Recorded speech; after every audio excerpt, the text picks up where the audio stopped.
हमारे शास्त्रों में पद्म पुराण, शिव पुराण, स्कंद पुराण में, मत्स्य पुराण में, ऋग्वेद में कहा गया है कि जो 12 मास है हमारे, उनमें जो एक मास आता 2 वर्षों बाद आता है भाद्रपद का, ये अधिमास कहा गया है शास्त्रों में।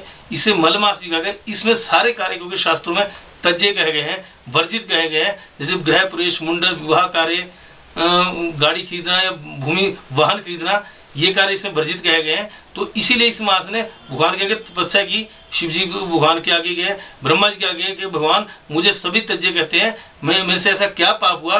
तो उन्होंने उनको आगे सलाह दी कि आप विष्णु भगवान की पूजा करें, क्योंकि पालना विष्णु भगवान कहे गए हैं। तो उन्होंने फिर घोर तपस्या की, हजारों साल भाद्रपद मास है। जब तपस्या के बाद भगवान प्रसन्न हुए, तो प्रसन्न भी इसी मास में हुए जब उनका स्वयं का मास था। प्रभु प्रकट हुए विष्णु भगवान, तो उन्होंने कहा मांगो, मैं आपकी तपस्या से प्रसन्न हूँ। तो उन्होंने वरदान दिया प्रभु की, जब उन्होंने आग्रह किया प्रभु से कि प्रभु मुझे सब तज्जे कहते हैं, मेरे को इस अछूत की तरह करते हैं। तो भगवान ने कहा कि तूने मेरी घोर तपस्या की है, तेरे सारे दोष का निवारण करके मैं आज से तेरे से प्रसन्न हो गए।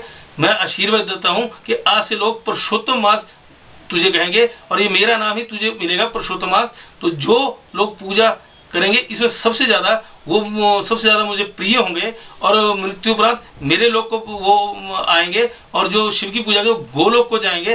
तो ये वो मास है जिसमें भगवान विष्णु की पूजा करें तो पूर्व जन्मों के पाप, इस जन्म के पाप, सबका दोषों का निवारण होता है।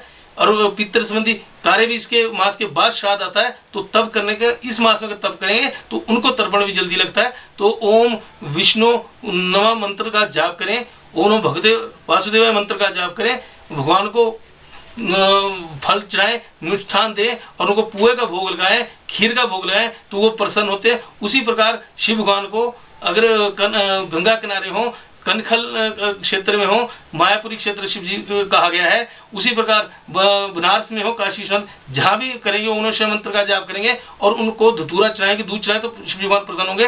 तो इस बार जो विशेष योग है कि शनि और मंगल की तुला राशि में युति है, ये उपद्रव कराने वाली उग्रता, और वहीं शुक्र की बृहस्पति से इस तरह से युति आपस में टक्कर है। तो जिस तरह धार्मिक उन्माद पैदा हो रहा है वो और बढ़ेगा। तो उससे बचाव के लिए सब भगवान का, अपने भगवानों का, देवताओं का जाप करें धर्म अनुसार, तो उनको इसके फल की भी प्राप्ति होगी और शांति का आगे प्रसार भी होगा।